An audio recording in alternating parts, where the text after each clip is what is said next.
Welcome into a Friday edition of the Desmond Johnson Show. Loaded show. My guy Conor ONeil in the house from Devils Illustrated. He's going to give us the lowdown Duke basketball season preview. We've got Ryan Stone in the house. It's Friday, so it's time to put some money in your pocket with best bets. Ryan Frick, co-host of the Cat Cave, is going to stop by. Bryce Young wasn't starting. Now he's starting on Sunday against the Denver Broncos, Carolina Panthers and Broncos, 4 o'clock kickoff on CBS. We'll get you ready for your weekend and more. It is the Desmond Johnson Show. Let's go. Live with Desmond Johnson, son, the live is one. Represent NC to the fullest. Yeah, welcome to the Carolinas. Everywhere you go, the sky is Carolina blue, the finest. Live action, feedback, the city need that. I've been number one, no cap. Here's the recap. Adrenaline is my addiction. I'm about to relapse. Step on the turf if you want and get your weed whack. I'm going harder than a martyr on the starter end. It's the heart of man, that's a rap like a cardigan. I'm breaking records, it's fourth and inches, I count the seconds. The over-under's my roar of thunder, my secret weapon. Yeah, the game is to be told. I don't break, I break modes. Follow me on Tobacco Road.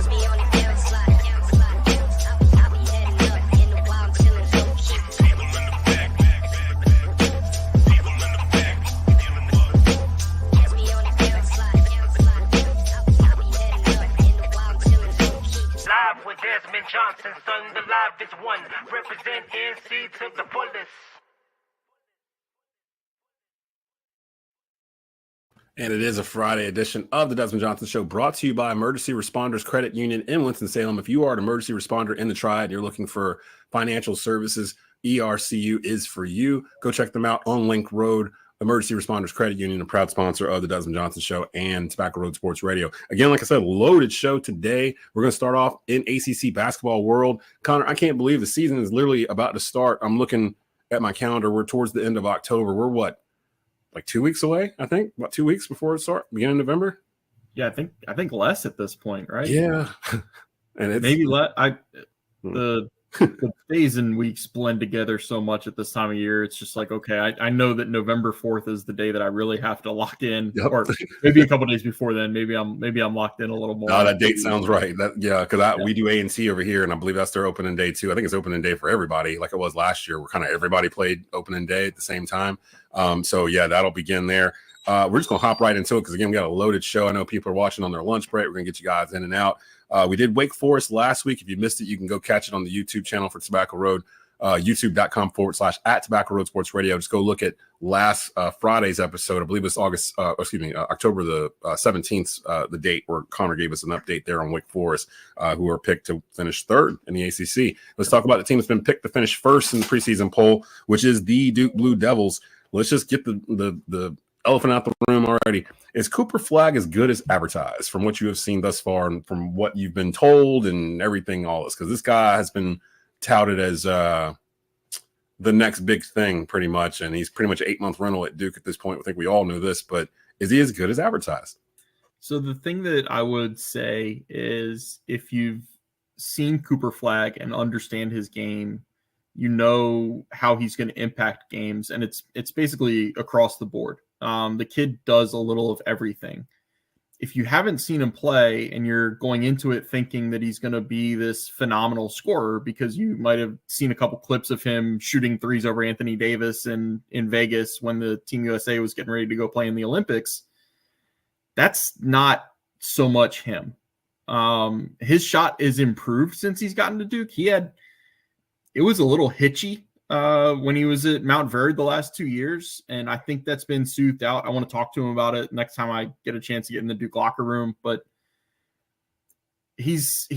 my bold prediction for Cooper is that he's not going to average more than 15 points a game. But your typical Cooper Flagg game might be, say, 14 points on maybe 10 shots.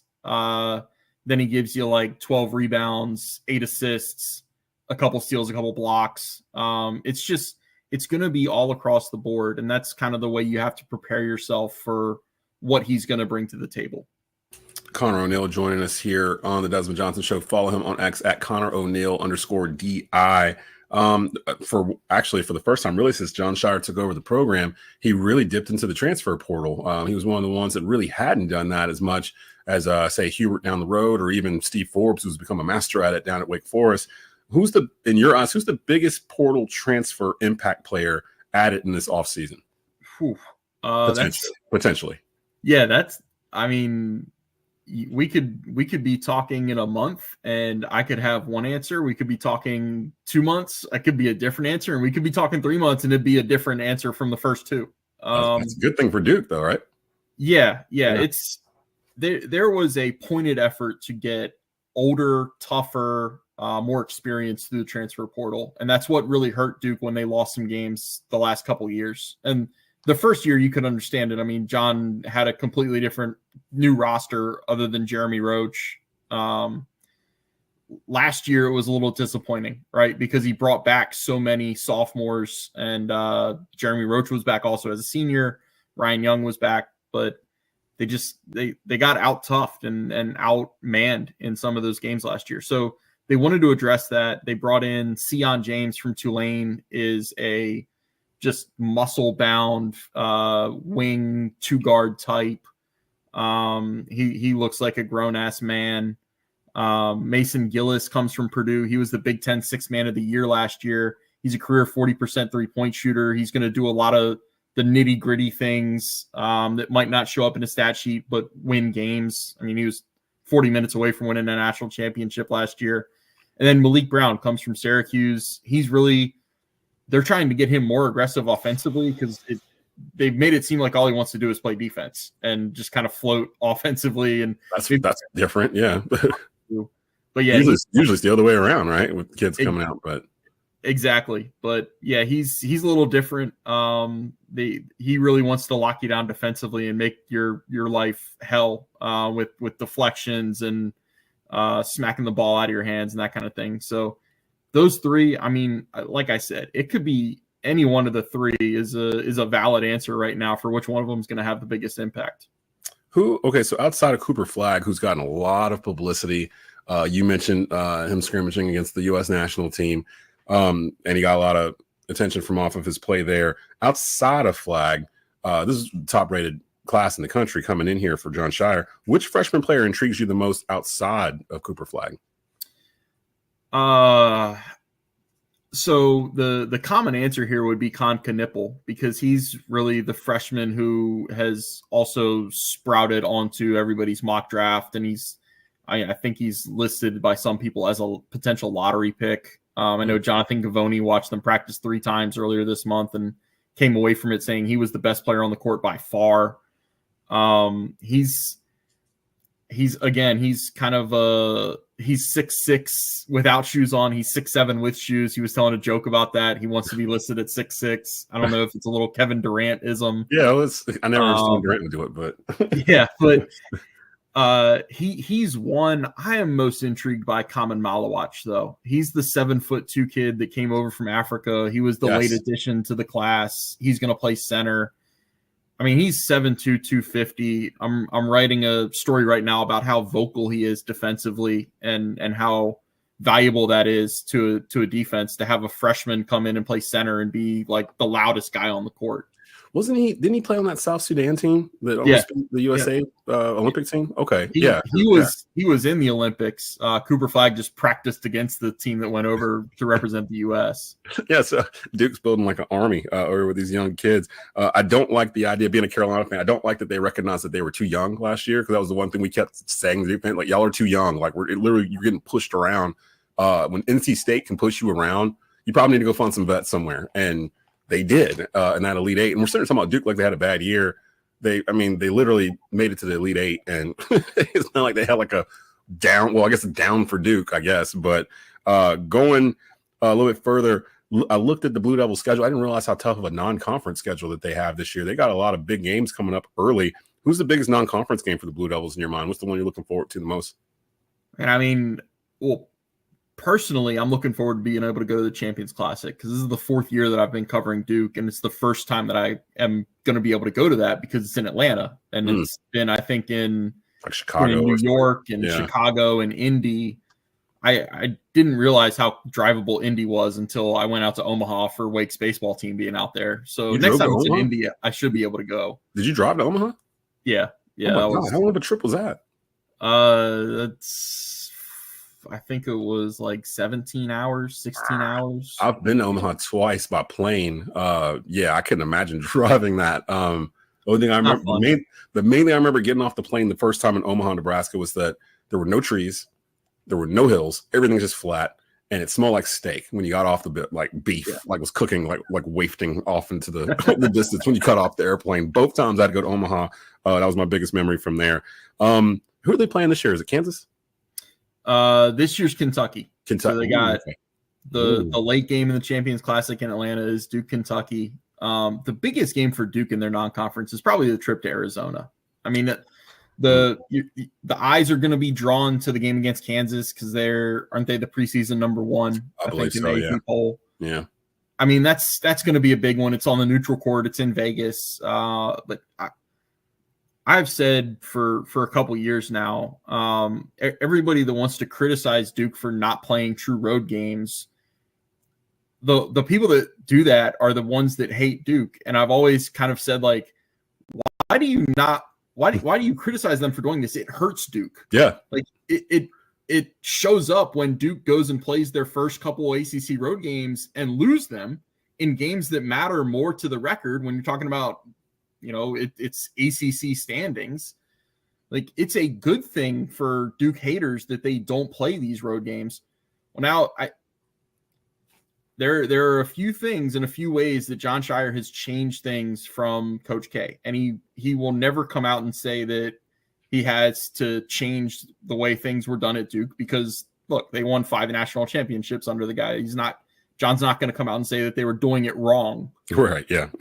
But there were a couple areas that needed to be modernized. And with that, you get a home and home with Arizona. So you go to, where is Arizona? Tucson? Yeah. It's either Tucson or Tempe. I think it's Tucson. Yeah. I'm pretty sure it's Tucson. So you go to Arizona and you get that out of the way in November. You have this young team and they get to experience for the first time in a game that doesn't count in the ACC standings, obviously, that you can immerse them into and give them that early baptism by fire. I like, because for national perception, it does matter early on. And with rankings and all that kind of stuff, if you're being told you're one of the best 2-3 teams in the country and you don't get a really chance to prove it till like Christmas or January, that's when you start getting these Duke lulls where they lose a game or two early, like to start off ACC play. You're like, what's going on? Oh, it's because they're on the road. They didn't go on the road in the non-conference and all that stuff. I like the fact that they're going out. And it's not just with K, it was if they went out in December, they were either in New Jersey or they're in Chicago or they're in New York. Like, that was it. They weren't going to the West Coast. They were going to Madison Square Garden, or they were going to play the United Center. Chicago's K's home. New York, they recruit heavy there. New Jersey, they recruit. These are places they were going basically to show off the program, but they weren't taking like true road games. So that Arizona one, and the Duke killer, Caleb Love, who's back for his 8th year. I shouldn't say that because RJ's back the same too. So it's I shouldn't bag on Caleb Love like that. But he's the preseason Pac-12 Player of the Year, if I'm not mistaken, and a first-team All-American preseason too. So that's probably the one to watch. Real quick though, before I get you out of here, if you could think of one sentence to describe the biggest hurdle for the Blue Devils this year, what will it be? I guess it's going to be youth overcoming the hype and the expectations that come with like the Cooper Flag mania and having the number 1 recruiting class again, and having so many young players that have to, they're starting behind most other schools. Like, most schools have, if they're like Louisville and remade their entire roster, they still remade their entire roster with college basketball players. Right. Yeah. Duke has a 10-ish man rotation, and 6 of them or 5 of them are going to be freshmen. So it's how does youth overcome the hype and the expectation that comes with being at Duke? And Duke, once again, expectations high. Preseason number 1 pick, ACC, voted on by the media at Media Day. Nothing unusual for the Duke Blue Devils. They're always picked top 3 every year, pretty much. So the expectations are the expectations in Durham. It looks like it's going to be Duke, Carolina, and then like Wake. Really kind of drop from that, especially now with Virginia and everything with Tony Bennett leaving. I don't know. The rest is kind of fuzzy. What's going to be happening with Louisville? How's Miami going to look? There's a lot of teams where I'm kind of interested in seeing what about Cal, SMU coming into here? Like, what does all that mean for the ACC? So it's a new day for the Atlantic Coast Conference. You can follow Conor at X at Conor ONeil _DI. He is the publisher for Devils Illustrated for Duke and for Deacons Illustrated for Wake Forest. Appreciate you coming through, bro. Thanks, Des. Coming up, we got coming in here. We've got Ryan Frick, who is the co-host of the Cat Cave on the Keep Pounding Podcast Network. Bryce Young actually starting on Sunday. Is that a good thing for the Carolina Panthers? We'll talk about that in just a bit. It's the Desmond Johnson Show.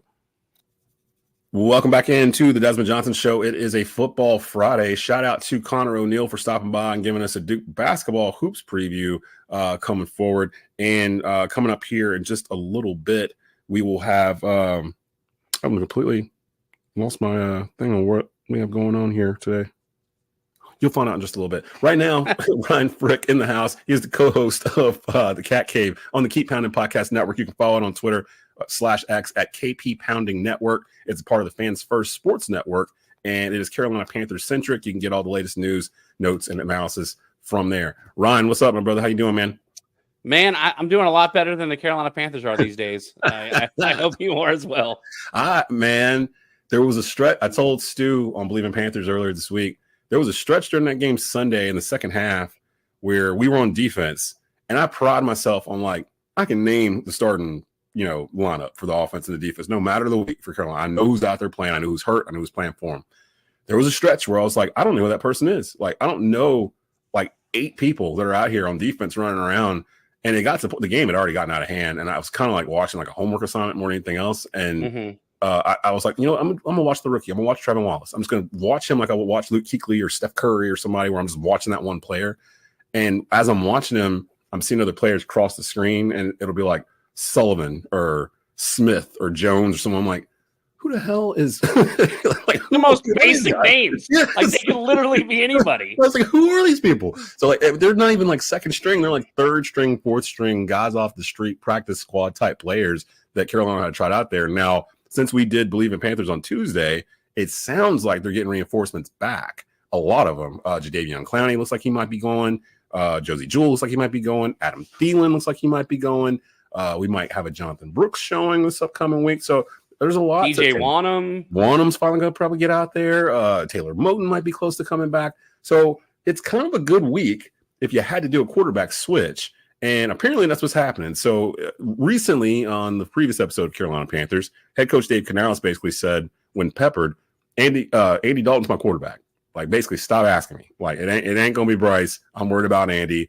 Please stop asking me about Bryce. I don't know if he's getting traded. You talk to the people upstairs. That's their job. He just kind of washed his hands clean of it. Then Andy, his wife, his 3 kids, and a dog get in a car accident in Charlotte, 7 miles away from Bank of America Stadium. And all of a sudden, 12 hours later, Dave Canales is forced to switch and go, Bryce Young starting on Sunday. What did you think when you heard Bryce is going to be starting on Sunday? Because I went through a gamut of emotions, and I just want to know if somebody else felt the same way I did when I found out Bryce was getting thrown back out there. I mean, I think the kids spell it M-E-H, meh. That's kind of how I felt. I mean, listen, I say it every week on the Cat Cave that David Tepper is the worst owner in sports. I don't hold back from that. Not that he doesn't know how to make money, but that he has completely tanked the Carolina Panthers. 6 years ago, we were at least a respectable franchise. Dude, we weren't lumped in with the Cleveland Browns and the at the time the Houston Texans when they were. That was around the time that Deshaun Watson was going through his ordeal.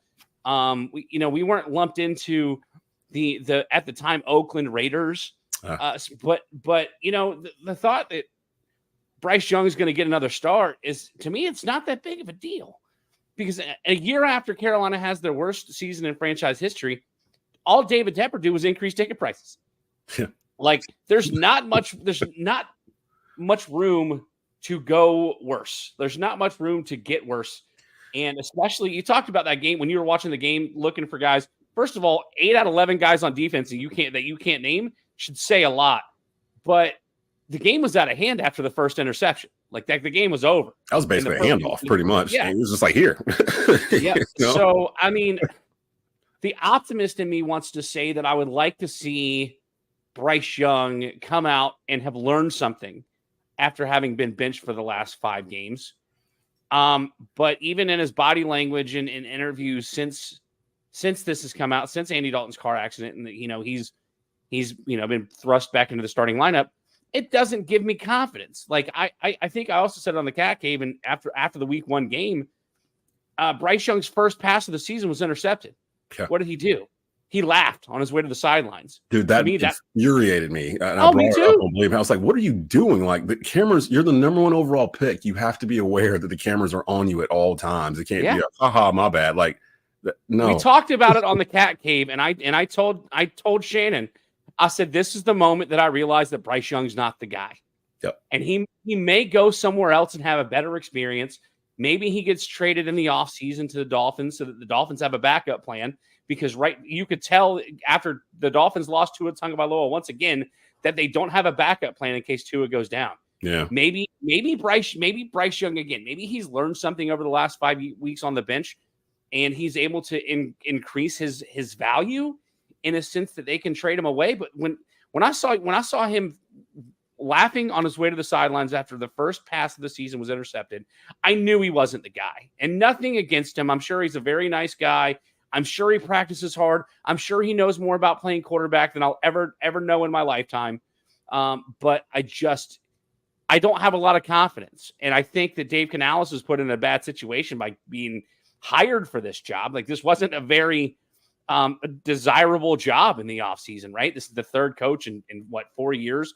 So, like the idea that Bryce Young's getting another chance only because Andy Dalton was involved in the car accident, it kind of tracks with the way that the Carolina Panthers season has gone. But like you said, if Moton can go this weekend, if you get Jonathan Brooks, you keep feeding the ball to Chuba Hubbard, you get some more guys involved on offense. Jatavian Sanders, rookie tight end, has been looked good the last few weeks, but he went down with a groin injury last week, so we don't know how healthy he's going to be. If you can go out and distribute the ball. I mean, I was in person there for the Falcons game a couple weeks ago in Charlotte, and I was watching guys fly down the field wide open. I was watching Xavier Legette run down the field and get open in the corner, and Andy Dalton wasn't seeing him. Hopefully, Bryce Young was able to look at some of that film, and they're able to move the ball on offense, because outside of the game against the lowly Vegas Raiders, they haven't been able to do that. And unfortunately, the defense hasn't been able to help because the defense is banged up. When you lose Derek Barnes and you lose Shaq Thompson, I'm sorry, not Derek Barnes, Derek Brown. Derek Brown. There's not much you're going to be able to do. So hopefully he learns something and he can come out and at least make this game competitive. Otherwise, I mean, you look at the schedule, I think there might be one more winnable game. That's that. Yeah, because when we did preseason, we looked at the schedule. We looked at after the bye. That's when it gets hard. Like, they host the Chiefs, like the first week back, like that kind of thing. How does that happen? Like, what lottery did they lose? Like, they already lost their first round pick last year to Caleb Williams. By the way, win the toughest division in the NFL now. Yep. And then you still lose your second round pick. How do you lose the lottery? You get to host the defending Super Bowl champion, and they're not even playing well yet. Yeah, and not to mention they just traded for DeAndre Hopkins. They're going to be even better coming into town. Like, I feel like they're all Kansas City is doing is just ramping up. Like, because their defense is probably one of the best in the NFL. That's what's been winning games for them. Pat Mahomes didn't even play a good game last week, and like they're the only undefeated team. They're pretty much everyone has them penciled in the Super Bowl. They're going to find a way. Although, to me, to be honest, after seeing most of these teams, Baltimore is the best team in the NFL right now, to me. And I agree. Their losses are a toenail at the end to Kansas City and a last-second field goal to those Las Vegas Raiders that beat Baltimore the week before Carolina went to Vegas and beat them. You talked about Kansas City. Would you believe if I told you that Kansas City is undefeated and their number one target on offense, Travis Kelce, has 0 touchdowns this year? Actually, I got even better stat. Would you believe Pat Mahomes has thrown more interceptions than touchdowns at this point of the season? Crazy. It's week 7. He was still in the MVP conversation, like until like last week or whatever. Like, how? I don't know. It's like that's been the gift and the curse of the Panthers this year. Like, especially with them playing these late games, it feels like whenever they don't play in that 1:00 slot, I'm forced to watch a Chiefs game. Like, it's usually the Chiefs, and like I'm watching a different kind of football whenever it's Chiefs versus whoever. Or Ravens. It feels like I'm either watching a Chiefs or a Ravens game, and I'm just watching different football. And then 4:00 happens, and the Panthers come running out there, and it's like, this don't even look like football sometimes. This looks like you're just like you said, it's like homework. like guys in the office, like, because you don't have a safety. It's like, hey, go get Dwayne from accounting and let's see if he can actually just stay in front of a guy for a little bit. Like, he's probably going to beat you, but at least we'll have a guy out there. Like, hey, is the popcorn guy available? yeah, let's see. We need a nose tackle. Let's see if he's available up there. I can't blame Jerry. Get the guy from the cotton candy stand. We need a linebacker stat. So that's why I'm not going to place blame on Evero, because I mean, literally there was a stretch where he only had like 3 starters from week 1 out there, like week 5 or something. Like he can't help injury. And he's lost Derek Brown for the season, Shaq Thompson for the season. Like these are no not Frankie just starters, leaders. No Brian Burns. Like all the defense that was holding the Panthers together last year, they're all gone. They're all gone. So and you bring in Evero guys or whatever, like Josie Jewell. He hasn't been out there in like 3 weeks. You haven't had dudes like Javion Clowney, who wasn't really getting a lot of pressure in the first place. There's nothing on the other side because Wanham hasn't been out there at all. And other guys haven't been able to apply pressure on that side. So Clowney's just basically he's not even getting double teamed at this point. Like, they're just not even trying. They don't have to do anything to get to him. Then he hurts his shoulder. He's out for 2-3 weeks. Listen, I love Jadeveon Clowney. You know, I'm a Gamecock homer first and foremost, more than anything else. Yeah. But Jadeveon Clowney gets pressure on the quarterback. He doesn't have time to get home because there's nobody else containing the quarterback on the other side of the line. So by Derek the time Clowney closes in, he's gone. Yeah, you took Derek Brown out the middle of that defensive line, and it becomes extremely average. I mean, Derek Brown's probably the top 3 defensive tackle in the entire league, and you take that out. I mean, he just got paid, like literally just got paid this offseason. So, I mean, going back around though to Bryce and what you were saying about Bryce, I do agree with you. I feel like I didn't pay too much attention to him in Alabama in terms of like off the field. Of course, I watched him. I saw, watched him beat Georgia in or not beat Georgia, play against Georgia in the national championship game. Georgia actually won that game. Bryce actually threw an interception at the end of that game. He always felt like he was like a silent, confident kind of type. And I've mentioned it before. Everyone's always been like, the thing with Bryce, everyone's always said was that he's been a winner at every level he's played, right? He was a winner at high school. He played at Mater Dei, one of the top high schools in the country. He was a winner at Alabama, one of the top college teams in the country. And now he's at Carolina. And I'm like, well, this is really the first time that he's played in any of those levels where he didn't have 5 stars all around him. Like at Mater Dei, he had 2-3 wide receivers that were 5 stars, a couple of running backs 5 stars, the whole offensive line. Like they probably all went and played D1. Then he goes to Alabama. You know what I mean? Like everyone there is an NFL prospect pretty much. So he's surrounded. He's a chef, but he doesn't have to actually mess with the ingredients. He just has to read the recipe and just execute the recipe. He doesn't have to be, adding extra stuff to it. He doesn't seem like the type of quarterback to me that can put a team on his back and win a game. Like he's not like a Cam Newton, where Cam could take a lesser offensively talented team and apply what he brought to it and make players like Fozzie Whitaker better or Ted Ginn better. You know what I mean? Like Bryce doesn't feel like he's got that gene. Linebacker.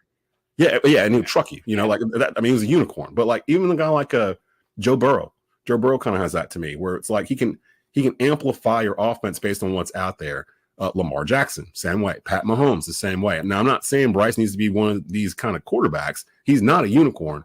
In fact, I still feel like me and Skylar wanted CJ Stroud. Like we wanted him before we got talked into Bryce once it looked like it was going to be him. And then we were so excited the Panthers were being aggressive and traded up to go get him just to have that conviction.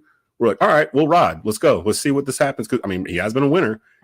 But you can't teach height, man. You can't add height. And he's 5'9", if even that. And when he was playing these last 2 games, the first 2 games of the season, the main thing that stuck out to me was that my dude was having to jump to complete screen passes. Like he was having to jump just to get it over. Defenders were figuring out if they just jumped at him as they were running towards him, he would have to jump too to get it over him. He's thrown on his tippy toes. And last year, he wasn't getting it down the field enough. The first 2 games this year, he was leading receivers too far. And like he was throwing it too quick. His pocket awareness, it could be PTSD from last year, which is nuts because the offensive line's probably by far the best unit on this year's team in terms of what they did money-wise to improve it and actually shows on paper. Like the offensive line, top 10, they're doing what they're supposed to do. He would abandon the pocket in 2 seconds or less. He'd sit there and he'd go back out and try to go on the run looking for something and just overthrow somebody or throw it in the chest of the defender or whatever it was. I don't know if he was rushing, but I'd had a theory that he looked like that all offseason and that Canales was protecting him by not playing him in preseason because he didn't want people to know that he had regressed. And then somewhere around that week 3 preseason game, I feel like Morgan and Canales went up to David Tepper's office and were like, look, we want to start Andy Dalton week 1. We feel like Bryce has regressed. We don't think he's going to be our best opportunity to win. It's a winnable division. We're all 0-0. We want to go with Andy and let Bryce sit behind him. And I feel like Tepper was like, let him play the first game or two. Let's see how he looks. And if he really looks like dog poop, we'll go ahead and pull the trigger. And Bryce went out and did exactly what Canales thought he was going to do. And here we are. Now, them having to put him back in, even when Bryce is playing mop-up duty, he's never looking down the field. Like, he's never looking down the field. He's just dumping it off 4 yards, 5 yards out to get it out of his hands. I didn't see anything in these mop-up games that made me feel like Bryce is going to start attacking downfield the way that Andy does. And that's what Dave wants, because he can't evaluate the rest of the offense if Bryce isn't throwing it downfield, because that's Canales' offense. He wants to throw downfield. He wants to run the ball. And Bryce can't do either one of those things. So I don't know if Bryce is going to be on this roster next week. Forget next year. I think they might try to trade him at the trade deadline. There's so much to unpack with what you said. Let's go back to Alabama for a second. Yeah. People like to talk about the fact that Bryce Young played at Alabama and he played against NFL competition every single week. He did, but they played in practice against Bryce Young, because most of the guys that he played in the SEC West were not necessarily NFL starters. That's and you true. play teams like Mississippi State, you play teams like Auburn. You're playing against lesser competition, and you got to think Alabama never schedules out a conference really strong. So he's playing against FCS teams where he's getting pulled in the third quarter because they're up big. Yeah. So people think that, well, he's going to be fine coming into the league because he plays NFL talent. Yeah, in practice, not necessarily in games. So, you saw when he played a team like Georgia in the national championship, he throws an interception late, and that's all she wrote. You talk about him winning, from high school to college. Like, he surrounded himself with winners, right? He went to a winning high school. He decided to, in his words, he went to Alabama because he looked up to Tua Tagovailoa, and that's where he wanted to go. He wanted to follow. You could argue that Tua went to Alabama because Alabama had a winning tradition. Nick Saban was their head coach, and it was going to set him up for a chance to go into the NFL and win national championships. But at the end of the day, most Alabama quarterbacks don't make it in the NFL. Jalen Hurts had a really good year, the year the Eagles went to the Super Bowl, but he's starting to fade, starting to sort of like fade back, and I wouldn't say regress, but he doesn't look like the world beater. I think that's more Sirianni. I think that's more Sirianni than Hurts. Yeah. Like, I wanted us to draft Jalen Hurts when he was sitting there in the second round. I was like, please go get this kid. He's a coach's son. He would fit what we're doing. He slot right in doing the RPO stuff, and then we got somebody else. So, and you look at Tua Tagovailoa, also from Alabama. He is really good when he's on the field. Yeah, the poor guy's going to wind up like Brian Cushing and who's the guy that played for the Chargers? Some Junior Seau. Like, I hate to see what's going to come of Tua Tagovailoa in 10 years. But he's a great quarterback on the field, but he's got to be able to stay on the field. You think about other quarterbacks that came from Alabama: AJ McCarron, who's a career backup, a UFL star; Greg McElroy, who does college football analyst for ESPN now. Excellent. Every national championship quarterback that played for Nick Saban didn't make it in the NFL, with the exception of Tua Tagovailoa. Did Mac Jones? Or Tua refuses to wear a Guardian cap. Mac Jones won a national championship, didn't he? Yep. And he's not. I think he's a backup in Jackson. He's a backup now. Yeah, I think he's a backup now.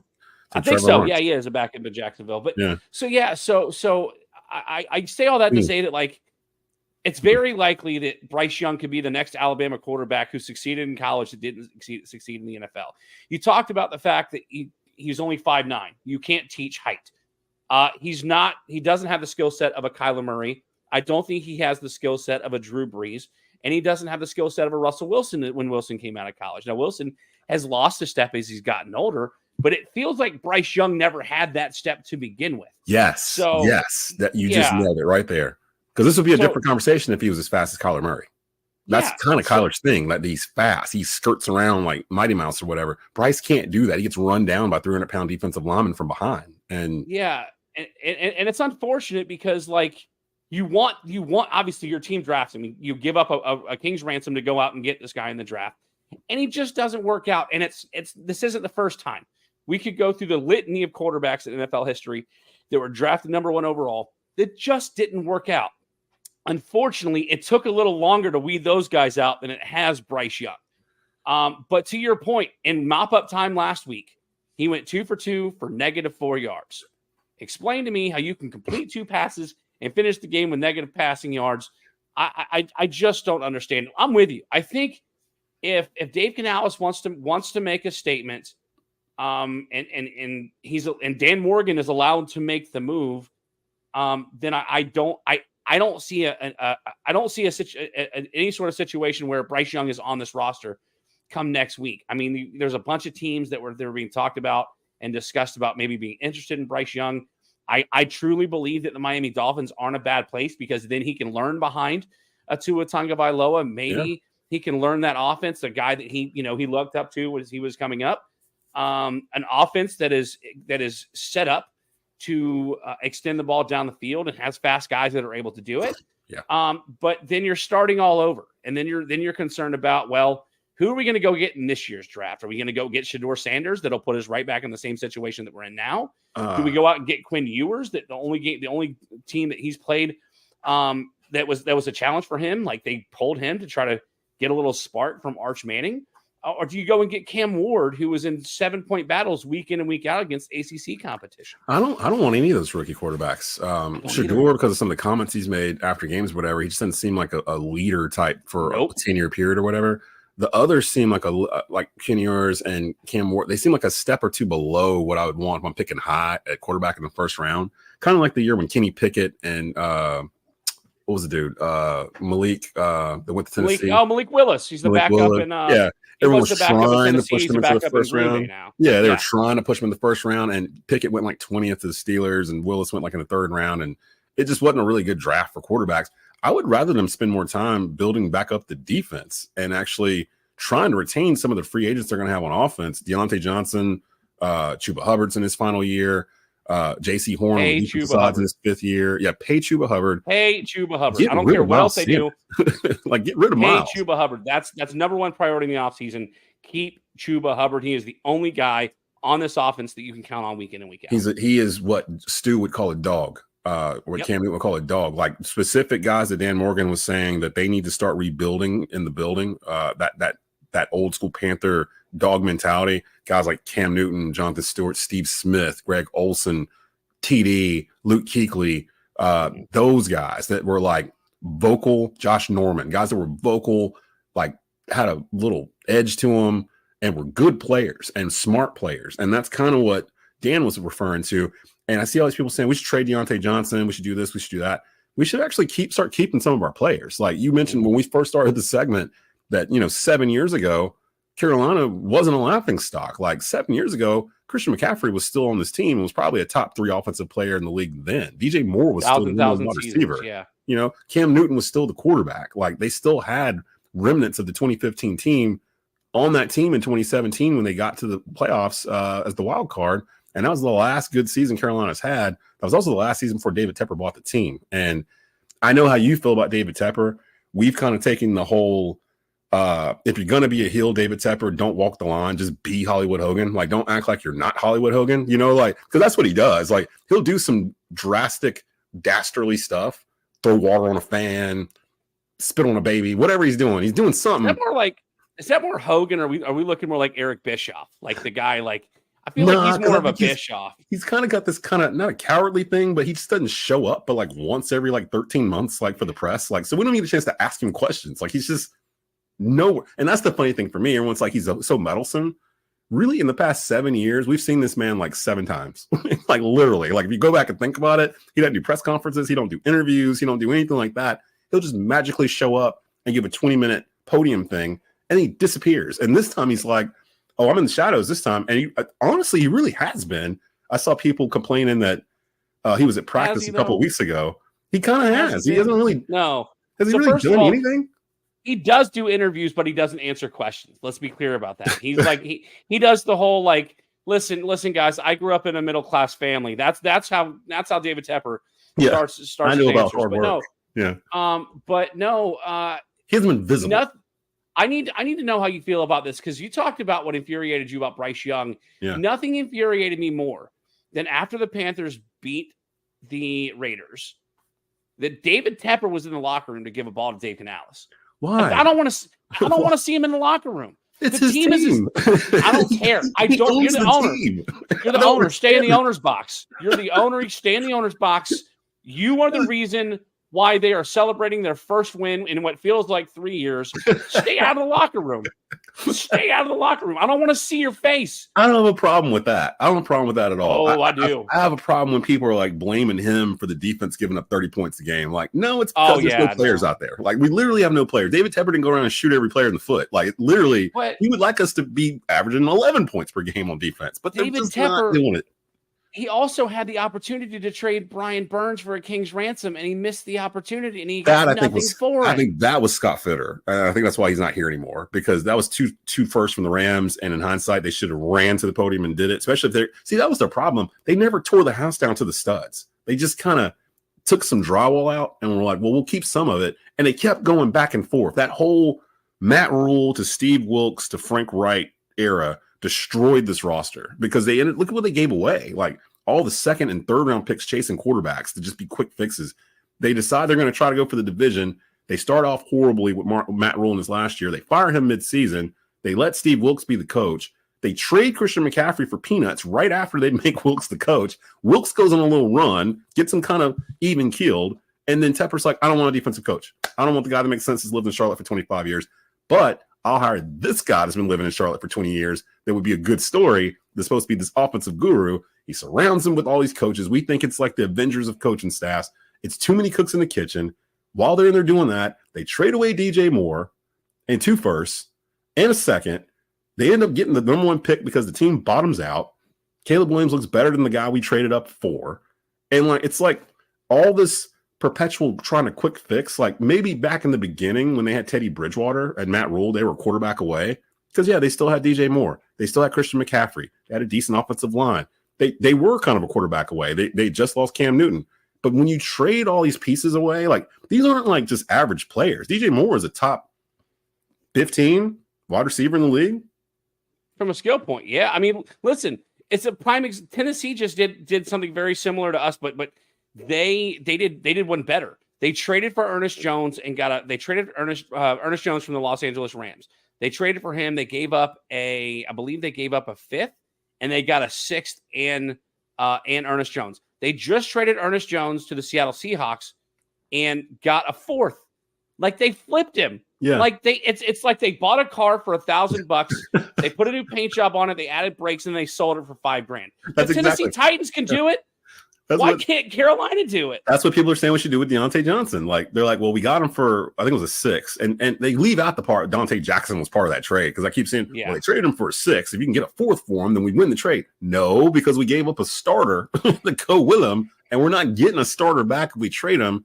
And what's a 4th rounder going to do at this point? Like, the wide receiver market's been pretty much set with the ones that have been signed the past 8 days. Devontae Adams pretty much set the trade market going forward. They got what do they get for Devontae? Like a 2nd or something? No, a 3rd. It could be a 2nd or whatever. That's for Devontae Adams. That's the top 4 wide receiver in the league.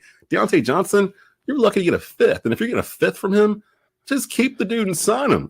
Like, he's your number 1. Like, DeAndre Hopkins just went for a 5th conditional 4th round pick. Like, you think you're going to get something high? Yeah, that's what I'm saying. And people are like, we need to stack up on draft picks. We've been doing that for 5 years. Look what's happened. There's 2 people on offense that we can afford to get let go of. One is Bryce Young, and the other is Miles Sanders. Bingo. I've seen Miles Sanders once this season where he was running like Carolina Panthers running back should.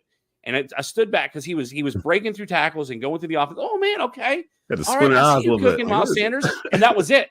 That was the only play that he made all season. Yep. And so, they overpaid for Miles Sanders when there were plenty of running backs not only on the market at the time, but they were going to be on the market in the next year. Like, imagine if the Carolina Panthers were able to go out and get a Saquon Barkley instead of going to the Philadelphia Eagles. Or Derrick Henry for $8 million. Yes. Like, come on, man. Behind that O-line, they could have just gave it to Derrick Henry 30 times a game and just prayed and hoped that everything was right. Plus, they already had running backs on the roster when that went down. Dante Foreman was here. Chuba Hubbard was here. And they filled up. They had like 8 running backs on the roster in the preseason. Get out of here. We want Miles Sanders. Chuba's the guy. Stop playing games. Sign some other positions. We don't need running backs anymore. Leave it alone. Thanks, David Tepper.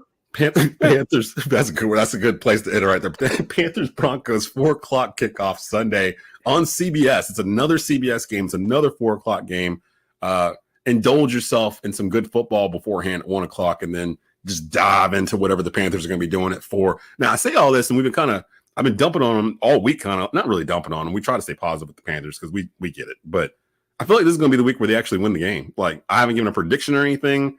I have nothing to suggest it will, but I feel like it'll be the Bryce Young game where Bryce either snaps out of it and realizes, hey, there's some actual talent here. I can actually throw it down the field. I've got time to throw the ball, like that kind of stuff. Or it's going to be the last time we see Bryce Young in a Panthers uniform, literally. Like, I feel like if this is another 2-3 interception game from Bryce, and they got to put in Jake Luton or whoever in the second half, like it's a week 2 of the preseason, Bryce is going to be gone by Monday. Like, they'll take a fifth for him and just get out of here. If Bo Nix comes out and outplays Bryce Young shouldn't be on the roster next week. He should be in the NFL. Like, literally at that. I mean, that we're gonna stop it right there.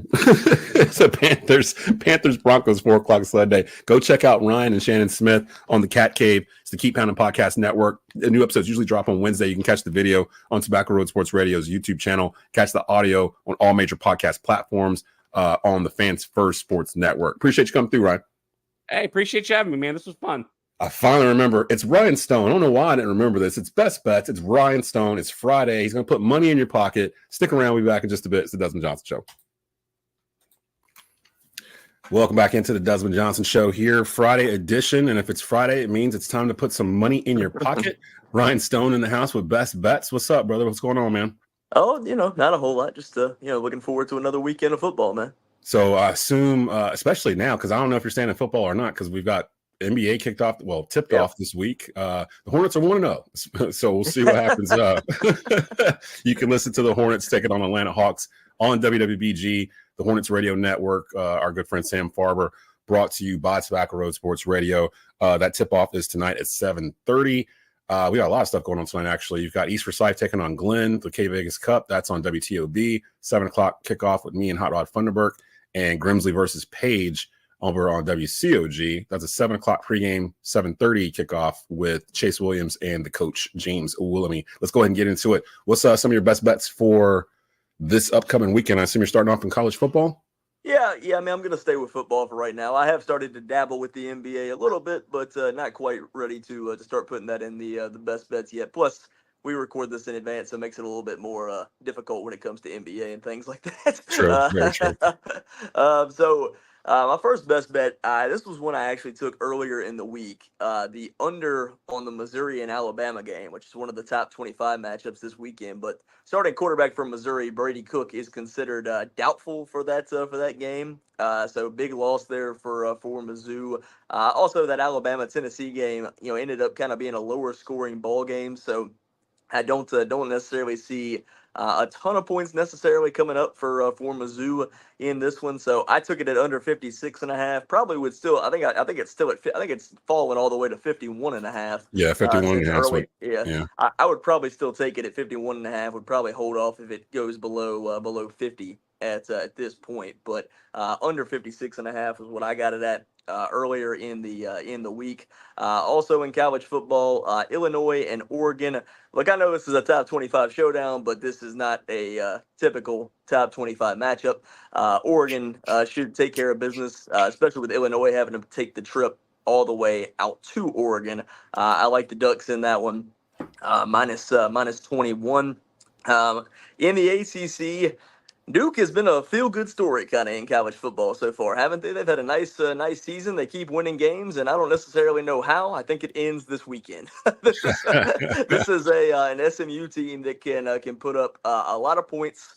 So I like SMU at it's minus 11, minus 11.5 some places, minus 12. 11.5. As well. I like that kind of all the way up to like minus 13. I think SMU is just too good offensively for Duke. I don't think Duke can score enough points to keep up with the Mustangs in that one. So like SMU there. Shout out to redshirt freshman Quayshawn Brown over at Duke. Of course, was a star at East Forsyth. He's returning punts and stuff right now. I saw him during homecoming for East 2 weeks ago when they took on Parkland at home. He seems like he's doing really good. Really proud of him. Wish he wasn't at Duke. Wish he was at Carolina, but that's a whole other conversation. Also got Mekhi Wall from Dudley. Isn't he still at Duke too, I believe? I believe so, yeah. And actually, I want to say Bryce Davis at Grimsley flipped He the dude. committed there. Yeah, from Clemson. So Yep. Manny Diaz doing his thing. Yeah, they're recruiting the area well. That's for sure. That's And a good thing. then the other one I like LSU +3 at Texas A&M. This LSU team really seems to have hit their stride this season. Really starting to play some good football. Nussmeier and those guys putting up some points. They've won some tough road games already this season. So I'll take LSU with the points on the road at Texas A&M in that matchup. It looks like, hold on a minute, too big. ESPN has that one with A&M -2.5 right now. But like you said, you're looking at 3 probably by the time we get to. I would still probably take it at 2.5, but I took 3 earlier in the week. That was what it initially opened up as. But yeah, +2.5, I would still probably take at this point. And then in terms of the NFL, this one I think has kind of fluctuated from 2 to 2.5 and kind of has gone back and forth a little bit. But I took the Bengals at -2. I would still take them at -2.5 against the Eagles. This is the Bengals have not looked great by any stretch necessarily, but Joe Burrow is still having a really good season. It's in Cincinnati. It's kind of, and the Eagles haven't been consistent. So they're coming off a high with the performance from Saquon Barkley last week against the Giants. I think this is the classic kind of come back down to earth spot, and I think the Bengals will win this game and take care of business. The second bet for the NFL, I'm going to do a 6-point teaser. So the Ravens are an 8.5-point favorite against Cleveland. But Cleveland with Jameis starting, they might have a little bit of life. Who knows? Yeah. But I'll tease that up to -2.5 for the Ravens, and then also parlay that and tease the Lions up to -5.5. Taking on the Titans. 11.5 is a lot of points, but I do think the Lions at least win that game by a touchdown. So Ravens -2.5, Lions -5.5 in a teaser parlay. Real quick, since we're in the NFL, a couple quick questions regarding the NFL. Who do you think is the best team in the NFL right now? Because I know the Chiefs are only undefeated team left, but they're not even really playing that well. Is it Baltimore? It's the Ravens. Okay, because it feels like it's the Ravens. I know they've lost twice, but it's the Ravens. I actually think the two best teams right now in terms of the way they're playing are the two teams I just mentioned in that parlay, the Ravens Detroit. and the Lions. I think are the two teams that are playing the best right now. Yeah, I was actually really impressed with Detroit. I watched them against Minnesota last week, and I mean, we all kind of knew coming into the season that Detroit had been building to this point. Yep. I think we were just kind of surprised. Well, I know we were all shocked that Minnesota got out to the start that they did, and it kind of clouded a little bit what Detroit was doing. They've just been trucking along with Green Bay. They're going to be there. So it was like that division is probably the toughest in all of the NFL, I think, right now. Yeah, it's not even all that close. I mean, I think you're looking at every team in that division probably winning 7 or 8 games at least. If not, they're all more. above 500. Yeah, I think they're all above 500. And the way the NFC is stacking up right now, I mean, it's very possible and almost even likely, I would say, that 3 teams from that division are going to make the playoffs. Ooh, I see Dallas at San Francisco is the night game on NBC Sunday night. Both those teams are kind of treading water. Like, I don't know what's happened with either one of them. I think the Brock Purdy balloon has burst. I don't know. They're banged up. They're really hurt. He's played well. It's just a matter of the skill guys aren't there. Yeah, I mean, you take Christian McCaffrey out of your backfield, you're going to look a lot different on offense, no matter what team it is. And he hasn't played like this year yet. They have still ran the ball pretty well. But I don't trust either one of those teams enough to bet either one of those teams because they're both those teams. One, Dallas just looks like a train wreck, and they were off this past week and still managed to lose the bye week, which is a hard thing to do because of how much they've been talked about negatively this week. But I just don't trust either one of those teams right now. Do you think the Deshaun Watson trade is the worst trade in NFL history in hindsight now, looking at it's not everything that's conspired? Yeah, like this is – I feel bad for Cleveland, sort of, to a certain extent. It's like you gave him the money to begin with. You also knew the circumstances when you signed him. So right. I feel bad for the Browns fans. I don't necessarily feel bad for the Browns. I do need to say, because on Believe in Panthers, the Tell 'em Why I'm Mad this week was me going on about how I feel bad for Cleveland fans because they're moving the stadium to Brook Park, which is a suburb of Cleveland from where they are now, downtown Cleveland by the lake, which has a lot of Cleveland fans upset. D. Haslam and Jimmy Haslam are moving it to their own building, and my sister lives near Brook Park, so I know that area. My sister-in-law, I know that pretty well. They are not happy that they're moving. Yeah. And in the same take, I was like, and I come to find out, I think it was fake. I'm not sure, but the whole when Deshaun went down with the Achilles injury, they're loading him on the cart. There was clips going around where the crowd was chanting, "You deserve it." And at the time, I was like, that sounds straight like Cleveland. That sounds like something Cleveland fans would do. But then someone was like, that was actually generated or whatever. So I think they booed him. I think that's what Jameis and a lot of the players in the reaction in the locker room were thought they did something. Yeah, I think they did do something because a lot of the players in the locker room spoke against it. Or like cheered when they carted him off or something happened. I'm not sure. I mean, he's also been terrible. So I mean, we've been can't really be but so surprised when fans are upset, especially when that kind of money has been spent on a guy. They still owe him $96 million, I believe, over the next couple of years. And I think I saw if they cut him before June 1st, it's a cap hit, a dead cap hit of like $176 million for like one player. He's going to be the highest. He's going to be the highest paid backup in the league for a couple of years. That's for sure. You know, look, Jameis. I feel like Jameis could come in there and give them a spark. I've never thought Jameis Winston was a bad football player. Like he actually took them right down the field on a touchdown drive when he came in last week. That's the story this is just going to write itself. The other games that I'm seeing in the NFL that I'm kind of interested in. Well, I'll get you this before you get out of here. Of course, Carolina at Denver. Come to find out, there's some weird stuff going on in Carolina this year. So Andy Dalton and his family get in a car accident. He doesn't get injured except the thumb on his throwing hand. So he has a sprained thumb. So because of it, he's not starting. Bryce Young, who Dave Canales was adamant was not going to start, had to turn around 12 hours later and be like, Bryce Young is starting on Sunday against the Denver Broncos. What is it now? Granted, like 8 players coming back, like for Carolina, have been injured the past couple. Josie Jewell, Jadeveon Clowney. I think Adam Thielen might be playing Sunday. So we're probably going to see a different cast. Is there anything to suggest that Bryce Young will look any different than the 18 games that you saw him play last year? Because I'm like, no. This is a really bad defense for him to go against. They're really good, right? Yeah, Denver's got a really good defense. They're a really good defense. I mean, they held Baker Mayfield and the Bucks, who put up points like nobody's business, 7 points earlier this year. So I mean, this is a really good defense. I will say, like those couple drives that Baker came in a couple weeks ago when they were getting blown out, Bryce looked pretty good in those couple drives. So I mean, I just think this is not the team to really base anything on. Also. Is it Adam Thielen and Deontay Johnson's last game in Carolina Panther uniforms? That's a question too. See, I can't. It's not that I don't trust Dave Canales. I just don't know exactly what their game plan is because they've got 9 draft picks coming up, and we all know this was going to be a long rebuild, or just it wasn't going to take place in one offseason. They just had too many holes, not enough money. It's a new regime. We got all that. So, like, you know, we were picking 8-9 wins. That was just preseason. Everybody's thinking they're going to win 8-9 wins. We knew, like, we didn't have any depth. We got hurt. It was going to be problems. Exactly what happened early on. Yep. But I think they should. Well, Deontay Johnson's contract expires end of this year. Same with Chuba Hubbard. J.C. Horn's going to his 5th-year option.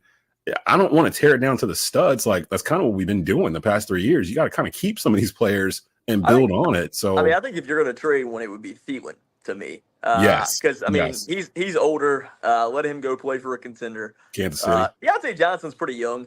And Chuba Hubbard has played pretty well, actually. I mean, he's kind of been the bright spot of the team. He's been really, top 5 back last couple weeks. As long as you can re-sign Chuba Hubbard to a, not overpaid contract like you did with Miles Sanders, I think I would try to keep Chuba Hubbard.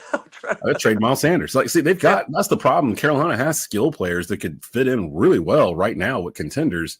I could see Adam Thielen getting sent to Kansas City for a, I don't know, 5th rounder, 4th rounder. I don't know if they want to trade in the division, but the Bucks, lost 2 starting receivers the other night. They might be interested in Adam Thielen potentially. Oh, yeah, possibly. Jonathan Mingo just sitting there. He ain't even really playing. Like, get him someplace else. So I don't know.